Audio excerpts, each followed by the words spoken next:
Hi, and welcome to the second of my tactics videos for Zone Wars. Today, it's the Ark Mutants. The Ark Mutants are all-rounders, and arguably the faction with the greatest ability to navigate the perils of the zone. The first reason for this is Danko's 5 survival. That's as good as it gets, and means that Danko will pass 5 out of 6 survival tests. Given how useful, or downright nasty, some of the zone cards can be, this can literally swing a game in your favour. This is balanced out by Danko's rather average combat stats. He can fight in either melee or at range, but he needs some gear dice from his equipment if he's going to inflict damage consistently. This means that he often works well in a supporting role for a more combat-focused character. We'll get to those later. Danko's 4 health is solid, and combined with the helmet gear card that's part of his starting equipment, he's quite tough, which he will need to be because his mutant power requires him to get in close. Let's take a moment to look at that power. The model moves up to medium distance, long if in a straight line, and then inflicts damage equal to endpoints spent on each target within close range. Armour and cover have no effect. This is an ability that needs a little bit of setup, but if you get it right, it's fantastic. Now, Danko's need to get in close makes him a good choice as an artifact hunter. As he crosses the board to close with his enemies, why not pick up a few goodies along the way? And using him in this way makes it far more likely that he will pick up something that will boost his rather average damage output. One final thing to mention about Danko is that he can make an excellent medic. His 5 survival means that he's great at the assist recovery action. If you've been moving him forward and kept him in a reasonably central position, he can often help an ally to get back on their feet if they've been broken.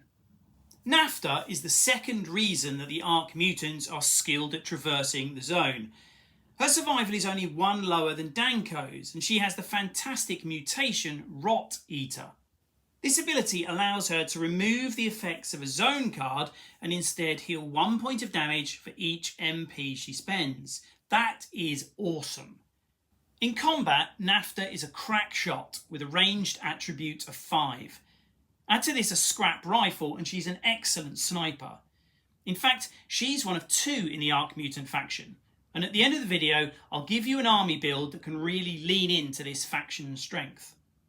Where Nafta is less impressive is in melee combat and when it comes to taking a hit. 3 health is generally enough to survive a single attack, but she is not tough. If you place her in a vulnerable position where an enemy model can isolate her one-on-one, she'll be in trouble and represents an easy way for your opponent to claim a victory point.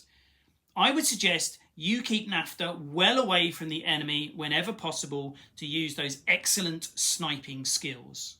Kren is a rugged survivor with good all-round attributes and a mutation that can make her very hard to break.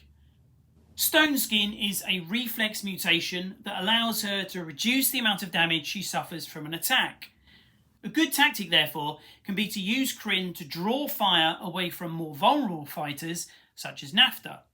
If she gains an aggressive second mutation, such as Acid Spit or Flame Breather, this can work particularly well, as your opponent will find her really hard to ignore but difficult to put out of business, especially if you still use cover wisely and have some endpoints at the ready.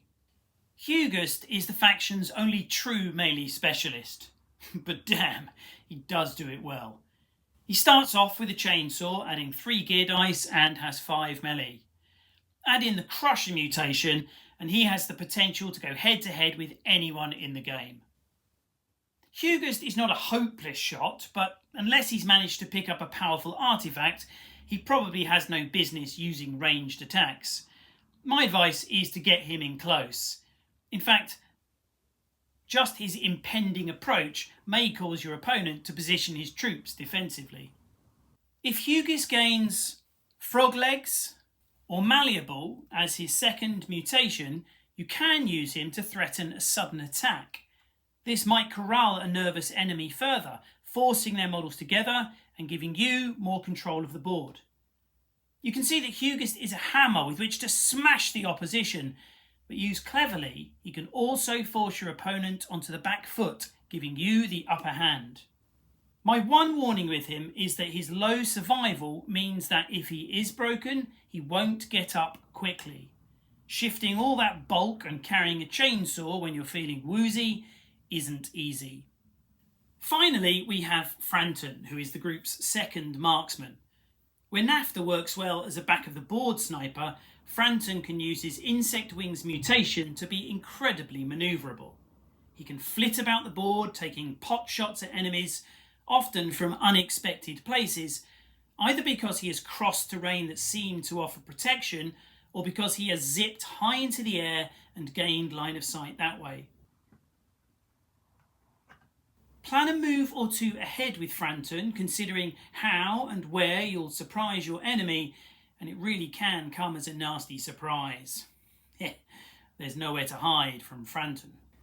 I can't round things off without first mentioning the four-armed mutation.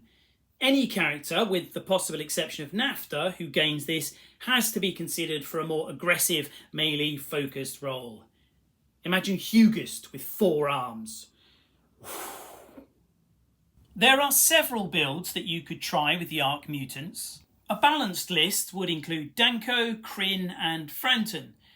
They offer real survivability and a good range of attacking options, though you are relying on the recovery of artifacts to add some melee punch. The second build is the double sniper option. Nafta and Franton lay down plenty of covering fire, while Hugus thunders across the board, promising a chainsaw handshake. Ouch. Watch your fingers. I hope that that's given you some ideas for the next time you get the Ark Mutants to the table.